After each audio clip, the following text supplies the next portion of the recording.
identik dengan benda menyenangkan yang biasanya dimainkan oleh anak perempuan. Anak perempuan biasanya dengan bermain boneka, mereka akan merasakan mempunyai teman dan tidak akan merasa sendiri. Di Indonesia sendiri banyak boneka lokal yang melegenda, seperti boneka Unyil dan boneka Susan.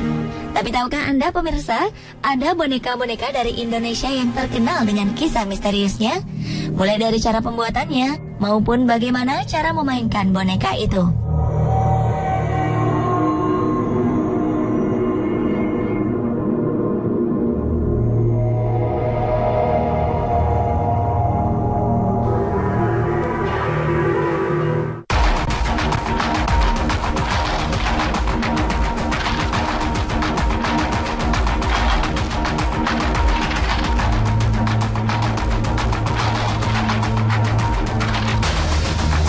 Boneka si Gale-Gale berasal dari Pulau Samosir, Sumatera Utara.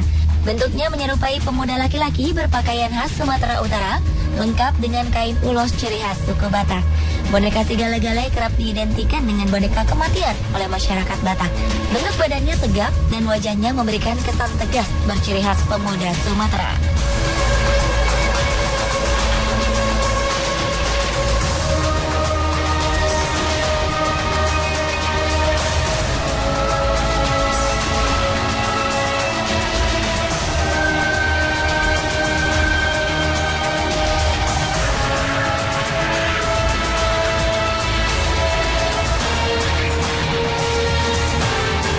Boneka khas dari Sumatera Utara ini seperti perawakannya merupakan lambang dari pemuda yang bekerja keras dan sayang terhadap keluarga.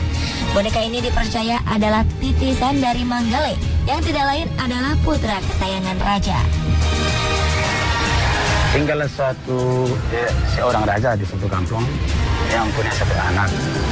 Jadi dia berharap anaknya ini nanti meneruskan kerjaannya. Jadi pada suatu hari tiba-tiba anaknya sakit dan meninggal. Dia berpikir tidak ada lagi yang meneruskan kerjaannya nanti.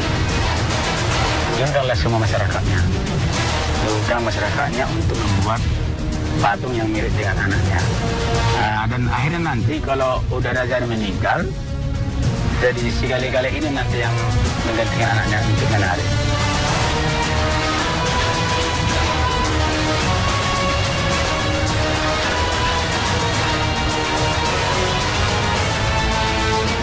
Konon, pembuatan boneka si Gale-Gale juga mempunyai unsur mistik yang kental.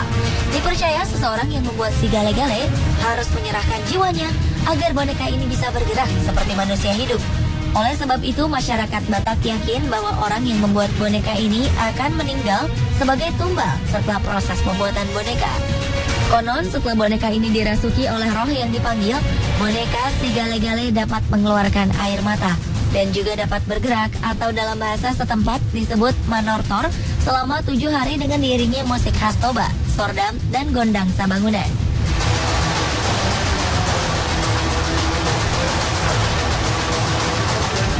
Kini boneka si Gale-Gale dipakai sebagai alat peraga di kesenian Pulau Samosir. Kesenian Pulau Samosir di desa Simanindo ini diadakan setiap hari oleh warga setempat untuk para wisatawan yang datang ke Samosir. Boneka si Gale-Gale kini tidak lagi dimainkan dengan dimasukkan arwah terlebih dahulu, tetapi dimainkan secara manual menggunakan tali.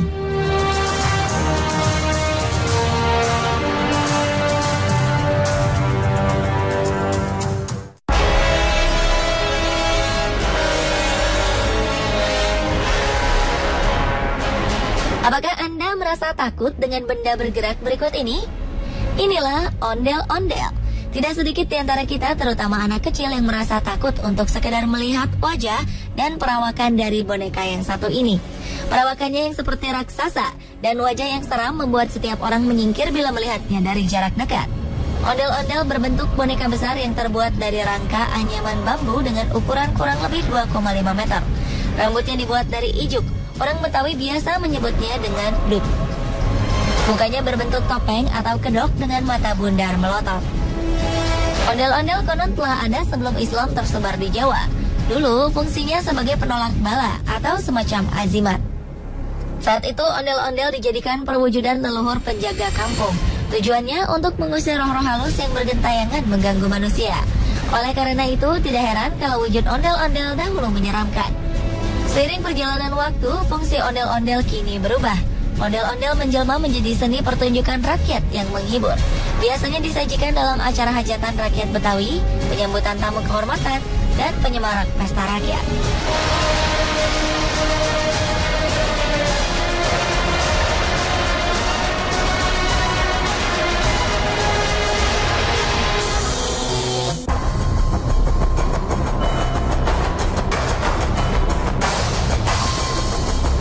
Indonesia terkenal dengan budayanya yang beragam.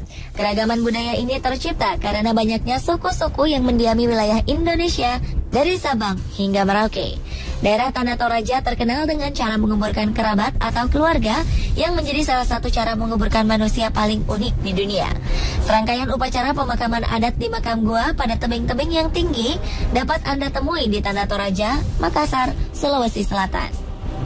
Alam yang masih hijau dan liar serta cuaca pegunungan yang dingin akan menyambut Anda ketika tiba di lokasi yang menambah nuansa mistis tempat ini. Uniknya di lokasi dinding tebing sekitar gua tempat menyimpan jenazah, Anda akan melihat deretan patung kayu atau yang biasa disebut tau-tau. Tau-tau adalah kayu yang dipahat menyerupai boneka yang dibuat semirip mungkin dengan jenazah yang dikubur di sana. Tau-tau berasal dari kata tau yang berarti manusia. Jadi, tau-tau secara harfiah berarti orang-orangan.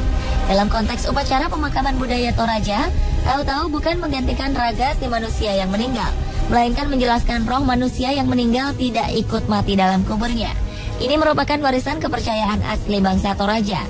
Tau-tau yang tinggi aslinya bisa mencapai 1,5 meter, menyimbolkan kehidupan orang yang meninggal dalam mengarungi kehidupan berikutnya. Berdasarkan status sosial orang yang meninggal, bahan dasar pembuatan tau-tau terdiri atas 3 jenis kayu. Untuk status sosial terendah, tau-tau dibuat dari bilah-bilah bambu yang diberi nama tau-tau lampa. Ciri khususnya adalah ukiran bentuk manusia kain yang berbentuk pakaian. Jika yang meninggal berasal dari kelas menengah, tau-tau dibuat dari kayu randu atau yang dalam bahasa setempat disebut kayu kapok. Untuk status yang paling tinggi, tau-tau dibuat dari kayu nangka.